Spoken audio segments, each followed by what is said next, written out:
We're going to go through the whole schedule here with Brady Quinn and Pete Prisco here on CBS Sports HQ. For the Browns, it is a favorable schedule, at least at the start. The first 4 games, all winnable games, no matter who the quarterback is. We're going to go into this. I guess you would just presume Jacoby Brissett is going to be the starting quarterback. We'll see if maybe Jimmy Garoppolo becomes available in free agency. That's also another interesting point on this. And Pete, I'd love to get your take. You know, if it was a full season, I think you know how the Browns are going to react to it. Maybe you do look at getting Jimmy Garoppolo in there. If it was 6 games, you probably staying put with Jacoby Brissett. Now you're somewhere in the middle. And so, Pete, I'm curious, do you think they still would maybe want to make a move for Jimmy G? I mean, he's under contract, though. That's paying out a lot of money to quarterbacks who aren't even on your roster when you consider Baker Mayfield now, who you've got to see week 1, who's going to be the starter that they're paying out a good portion of his salary this year. Yeah, I don't think they'll make a move to go get him. I think if he becomes available and the 49ers let him go, then I think they might explore that option. You mentioned it's kind of in between. I mean, if it was 6 games, they probably wouldn't even consider it.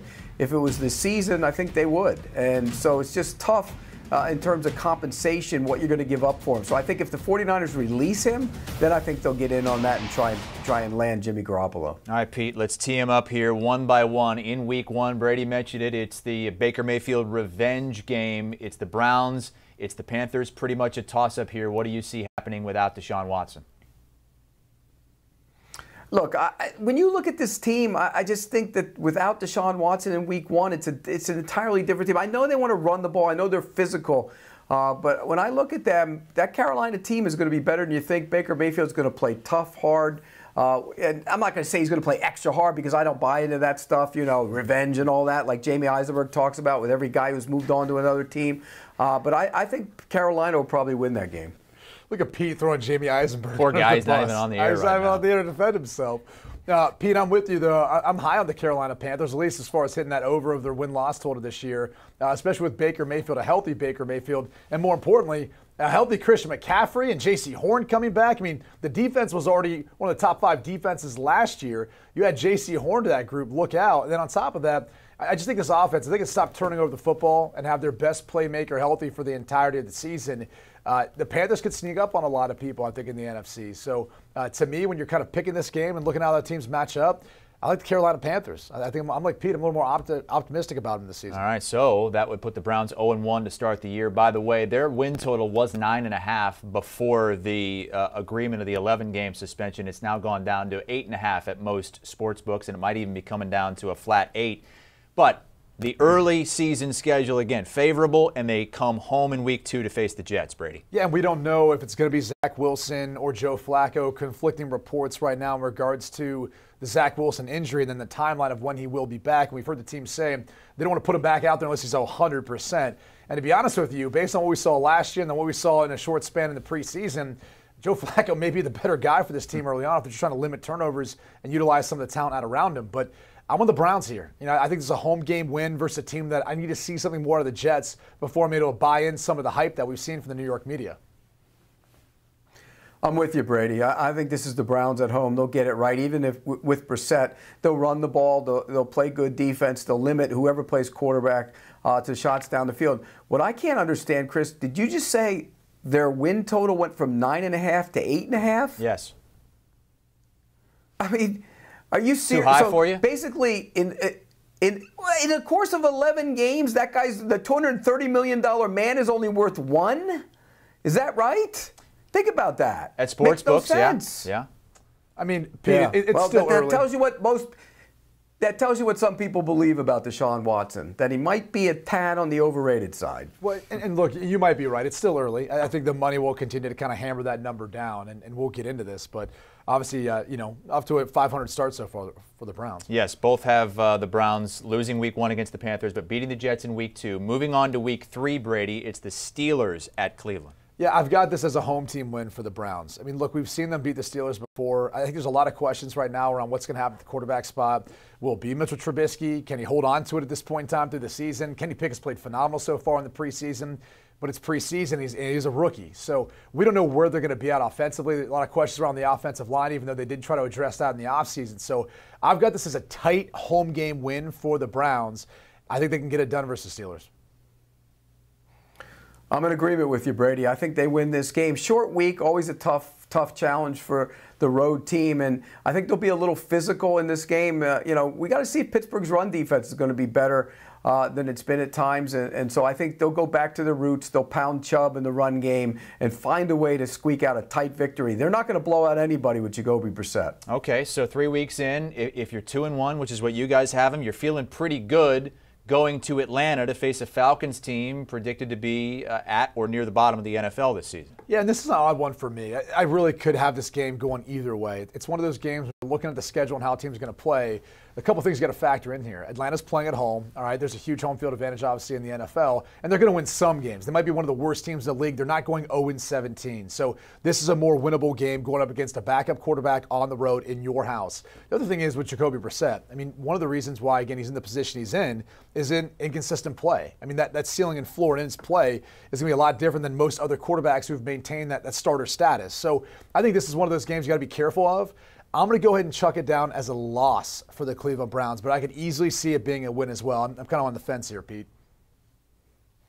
Yeah, I'm going to take Cleveland here. I think Atlanta's going to be a mess. I don't think they have a ton of talent on that roster. I think they're building. It's almost a total rebuild, and Cleveland does have talent on its roster. So I think they find a way to win this game. And think about that. The schedule makers did them a real favor, and I think they made this schedule with the idea that Watson might get some sort of suspension, because you look at this 4-game schedule, I have them coming out of it 3-1 to open the season, and they're not a good football team. Okay, Pete has them 3-1, Brady has them 2-2. Schedule getting a little bit tougher, but the next 2 games are at home against the Chargers and the Patriots. How about the first one against LA? Yeah, this is Chargers all the way. I mean, I'm high on the Los Angeles Chargers. I think if they can just stay healthy, and if Justin Herbert continues to play the way he has, this to me, even though, again, play on the Eastern time zone, we can talk about on the road, all that stuff, the Chargers are just the better team, and I think Justin Herbert's going to showcase that. I'm with you, Brady. This is Herbert and that offense. I think their offensive line will be much better. They're going to score a ton of points. And you get Khalil Mack. And the most important thing they've done is add 2 guys into the middle of that defense to stop the run. They were terrible against the run. Now you stop the run. You turn those pass rushers loose. I'll take the Chargers in that one as well. Okay, then the Patriots come into town week 6 to face the Browns. Yeah, look, I could have gone with the Patriots here. I've got little reservations about what's happening with the play calling there, Pete. Obviously, I think you feel a little bit different about it, but I'm curious to see how that's going to play out over the course of the season. I think Cleveland's got a better roster, at least looking at it on paper, but it really comes down to, will Bill Belichick know exactly the game plan to stop a quarterback that he drafted that was in their house in Jacoby Brissett? So I'm going to take the Browns winning a tight one at home here, but again, another one like Atlanta, I could see it easily going the other way. More revenge for Bill Belichick. Are you kidding me? I'm going to take the Patriots here. And let's not forget, the Patriots now have the number 85 best player in the league in Mac Jones, according to the NFL Network's top 100, if you can believe that. But I think they'll figure out their offense. They'll find a way to win this game. They're not a great team either, but I think Belichick will be the difference. They'll win this game. Wait, Pete, where was Mac Jones on your top 100 list? He wasn't on it, nor should he be. He might not be the number 85th quarterback. As we know, Pete's top 100 is the top 100 of record. Through 6 weeks here for the Browns as we go through every game. Both of you guys have them at 3-3 at this point, heading into the tougher stretch of the schedule now. You got to go to Baltimore week 7. Yeah, that's an L. I mean, it's even with Deshaun Watson was there, I'd probably pick the Baltimore Ravens ahead of them. They're, to me, the best team in the division. I think with the questions around Pittsburgh, and as good as Cincinnati is, at least offensively, still have some reservations about that defense. So I'm picking Baltimore here, Pete. I think this is one of those games where you start to see Lamar Jackson build up some steam, maybe potential another MVP bid for himself. I'm with you. I think Baltimore is the second best team in that division. They'll be much better this time around. And I'm with you. Lamar Jackson's going to throw the ball better than he did a year ago. They will find a way to win that game. So I'm counting that as a loss for the Browns. And then one more game, 8 straight out of the gates before their Week 9 bye, home against the Bengals. You know, look, the Bengals are going to be able to just put up more points, flat out. As good as the Browns' defense is and how I think they can match up, and we've heard a lot this offseason, some trash talk between Jamar Chase and you know, Denzel Ward and some of that back and forth. To me, this is a game where I just don't think the Browns will be able to keep pace with the Cincinnati Bengals, Pete. I'm with you. I think the Bengals are loaded. I mean, improving that offensive line will change the dynamic of that team, and they were within the whisker of winning the Super Bowl. So I think the Bengals will win this game. It'll be another loss going into the bye for the Cleveland Browns. Huge. That's 4 straight losses that Pete has the Browns taking going into the bye week. After starting 3-1, schedule gets tougher. Pete has them starting to falter into the bye, and then 3 more games before Deshaun Watson's eligible to come back. But they're tough games. 2 of them on the road, the first one in Miami against the Dolphins. If this was a home game for the Browns, I might have contemplated the Browns getting a win here. Not sure where Tua will be as far as how the Dolphins are viewing him as their starting quarterback. A lot's on the line this season. New head coach, new system. We'll see how he's settling in with Tyreek Hill now. But I think they'll get a win at home here. It's another loss for the Browns. Just another talented team with a ton of speed that, yeah, again, the Browns can match up, but to what degree can they keep pace with what could be a really explosive offense in Miami? Now, I don't know if it's going to be an explosive offense because of the quarterback, but they'll be a better offense than what they've been. They are fast. There's no question about that. I think they're going to be significantly better on defense. And Miami's defense will come after Jacoby Brissett in every way imaginable. They're going to be very aggressive. I think Miami finds a way to win the game. So things aren't looking good for the Browns during my schedule here, that's for sure. Neither one of your schedules. You both have them at 3-6 going into maybe the toughest back-to-back of the year. I don't know that you could argue against it. You got to go to Buffalo and then home against the Bucs, 2 teams who could face off in the Super Bowl. I mean, the Bills. Do I need to say anything more? I mean, they might be a 14-3, 15-2 team. They're that stacked. Josh Allen's going to put himself in the conversation for the MVP this year. The only question mark you have about this Bills team is the transition from Brian Daboll, the play caller, now to Ken Dorsey. But Bills, this is a simple one. Oh, this is very easy. Buffalo's loaded. I mean, not only that, remember, I gave Josh Allen, I touched him and I said, you're going to be a great player when he came out, and he's turned out to be one. Well, I finally got to interview him live and in person in Rochester last week. So you know what that means. He's going over the top this year. He's going to win the MVP, and they're going to win the Super Bowl. Buffalo wins this game. You did what, Pete? You touched him? I mean, that sounds a little creepy. No, I graced him with how good he was going to be when he came out. That's what I did. That was not the quote that I heard. I heard I touched him, and he became a superstar. Give me Pete Prisco's got that I do touch. have that magic touch. I won't say that right now. I was going to name a few other 3-7 superstars. Okay, both these guys have the Browns at 3-7 going into the last game without Deshaun Watson. It's at home, but it's against Tom Brady in Tampa. Again, Tampa Bay, one of the best teams, if not the best team in the NFC. Obviously, concerns about whatever's going on with Tom Brady right now in his personal life and how that could potentially affect him this season. But the reality is they're just the better team. They've got the better quarterback. This one's easy for me.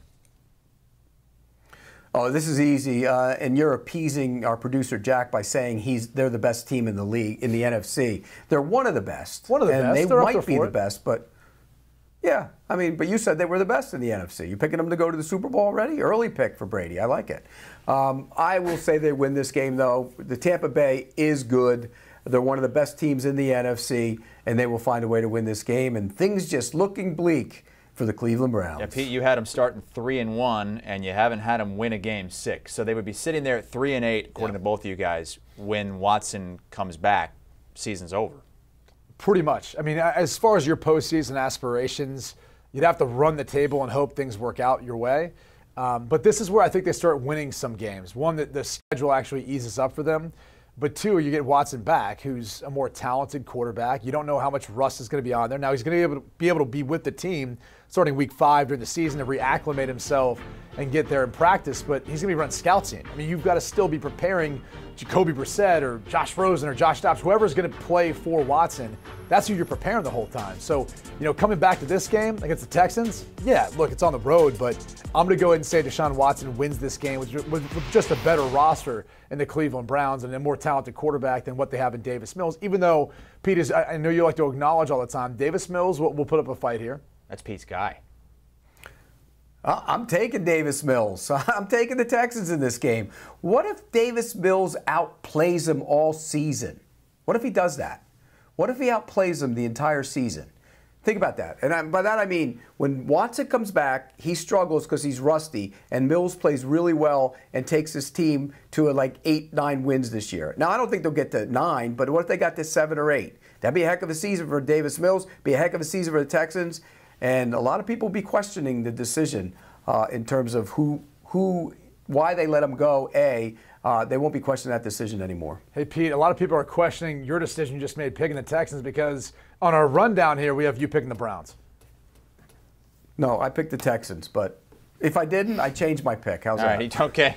Pete's just going to have him lose every game the rest of the way after that 3-1 God, start. I miss working with Pete. All right, so Pete still has him at 3 wins, 3-9. Brady, you've got him at 4-8 going to Cincinnati Week 14. I mean, at this point, I guess you could say run the table. We can have a winning record and maybe a chance. Yeah, and this is one where I'm picking the Bengals. Bengals at home. This game could be a shootout now, especially with Deshaun Watson back and some of the firepower that offense has. But still picking the Bengals at home. I think close game, but Bengals pull away with one here. Yeah, I'm going to take the Bengals as well, and the streak continues. And I just think when you look at the Browns, it's such an assumption. And Brady, you played the position. For him to just show back up and play like he used to play. He looked terrible last week in his preseason game. And I know it's a preseason game, but there's rust there. It's going to take some time to get back into the groove of playing NFL quarterback. I also think there's that mental aspect of it where, you can't ignore everything on the sidelines, the signs, what people are chanting, what people are saying about you. And almost kind of similar to Tiger Woods, where everyone got a peek inside his personal life. He's never been the same player since. Now, granted, he's gone through some injuries, he's had some accidents, things of that nature, but this is something where you don't know how his mental psyche is going to be able to handle that. The pressure of playing quarterback in the NFL alongside with everyone else, having an opinion about you and who you are as a person when you take the helmet off. That could be one of those hurdles that only Deshaun Watson knows how he's going to come back from that. Yeah, 700 days between games that matter in the NFL. That's how long it's going to be between when he last played for the Houston Texans a couple of years ago and this season, Week 13 against the Texans. Let's move on. Pete, you've got them losing 9 straight games going into this Week 15 game at home against the Ravens. Are they ever going to snap the losing skid? No. They're not. Yeah, they will eventually. Okay. But wait. You have them losing this one too? No, you've got to win in this one. I have them win in this game. That's what I said. They're going to snap the streak. Here's the thing about Watson. He's going to fit perfectly with what they want to do with all those boots and everything. I think he'll be successful. But it's going to take a little time, and this will be the time where he'll start to look like himself. It'll take a couple games. He'll play better here. They'll find a way to win this game. Yeah, I'm with Pete here. I think they win this one at home. Another potential high-scoring game between Lamar Jackson and Deshaun Watson, creating some plays, extending plays. But I'm going to go ahead and give them the edge here. They got to start winning some games at some point with Watson. I think they're a talented roster. It's just about putting it all together, and that's the hard thing that Pete's kind of touching on is the chemistry that he's got, not only with the wide receivers, everyone else, but also his offensive line, the cadence, the checks, all the things that they want to do. So that should start to solidify itself now, I think, moving forward the rest of the way. Okay, so you're both on the Browns that week, though they, at this point, would likely be out of playoff contention. Moving on to Week 16, once again at home, winnable game against the Saints, Brady. I've got them winning this one, too. And, again, I think comparable rosters. The Saints are very talented.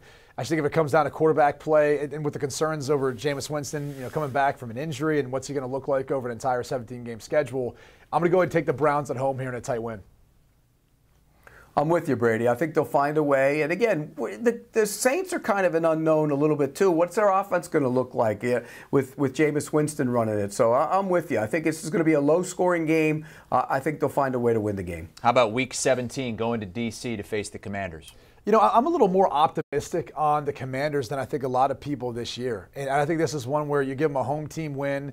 The Commanders, who I believe even at this point in time in the season might be still in contention for the division. And it's going to take that, I think, to go to the playoffs out of the NFC East. But I'm going to give a tight, low-scoring game and win to the Washington Commanders here. And this is where maybe you see Ron Rivera, some of the pressure from that front, get after Deshaun Watson.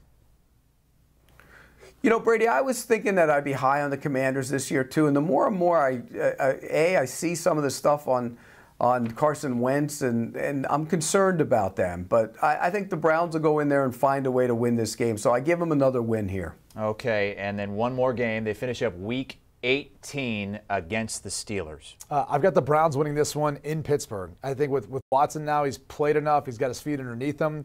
I think they're the better team with him as the starting quarterback. And again, going back to the initial point early in the season, we don't know who's going to be at quarterback for the Pittsburgh Steelers. Will it be Kenny Pickett at this point in time? Do we see some of those rookie mistakes display themselves? For me, at least, watching this, looking at the Steelers right now as they head into the season, Pete, I've got them, with probably a losing record, the first one that Mike Tomlin's had in his career. So I'm not as high on the Pittsburgh Steelers, and that's why I got the Browns beating them there. Yeah, I'm not as high on the Steelers either. I think they'll both be playing out the string right here. So for that reason, I'll take the team that's playing at home. I'll take the Steelers. Who do you have in last place in the division? Would it be Browns or Steelers, Pete? Browns. All right. I think this is a bad year for them. And by the way, you shouldn't count this against Kevin Stefanski. You just shouldn't. He should be able to come back, and then if he doesn't win next year, then you have issues. But this should be held against him. Yeah, I was going to ask you guys the same thing. Are any judgments going to be made, on the coaching staff based on this season? I don't think so. I mean, you don't know the inner workings as far as how this all came about. I assume they talked to Kevin Stefanski about this before they made the trade and the contract offer. I mean, this is a guy that you're tied to now. I mean, $230 million fully guaranteed, and obviously clauses in there to allow those guarantees given all the transgressions that Deshaun Watson has faced off the field. So you knew this head coach was going to be paired with this quarterback for a period of time. I have to imagine Stefanski was part of that decision to bring him in. Pete? Yeah, this decision was made at the highest level. At the highest level. This was an ownership decision. Jimmy Haslam likes to make splashes. I mean, think back. Johnny Manziel was a splash. This was made at the highest level, and I'm not so sure everybody in the organization was on board with it. Now they got to live with it, but I think this was made by Jimmy Haslam. Obviously, the owner's going to sign off on something like this, whether it's I think he wanted it. No, he's not signing off on it. He wanted it. I don't doubt that, Pete. I mean, yeah, he wanted it so bad he went back with a contract offer that I don't know that any other owner is going to offer their franchise quarterback without the off-the-field issues. So there's no doubt that he wanted it. Clearly, he went and got him, gave him the contract that he needed to want to go there. I mean, Deshaun Watson had Atlanta Falcons jerseys already pre-made for that announcement. That obviously didn't come to fruition. So clearly, Jimmy Haslam wanted it. I think the question whether or not Kevin Stefanski wanted it is what's up for debate. And you'd have to imagine that, again, given the term of the contract, Jimmy Haslam had to have had the conversation with his head coach and with the front office and said, hey, this is the direction we're going. Do you guys feel comfortable with going this direction? And I'm sure Stefanski signed off on it. I mean, it'd be pretty hard to believe that you'd be a head coach and you don't know all this is going on behind the scenes and they just throw this situation in your lap and now you got to deal with a suspension for 11 games. 7-10. Brady has the Browns. Pete, not as bullish. 6-11. Neither one of them would have the Browns in the postseason at this point. Sportsline saying a 35% chance to get to the postseason. And the over-under, when you see the totals coming back to your local books, probably going to be around 8 or 8.5, down from 9.5 before this extension was expanded from 6 games to 11 games for Deshaun Watson. The NFL returning to CBS Week 1, September the 11th. Got a bunch of games, doubleheader, including a great one in the AFC West, Raiders and Chargers. Do you want a sports network that delivers everything that matters about the game? The highlights, the picks, the instant analysis, no yelling, no fake debates, no politics. Hit the subscribe button and never miss a moment.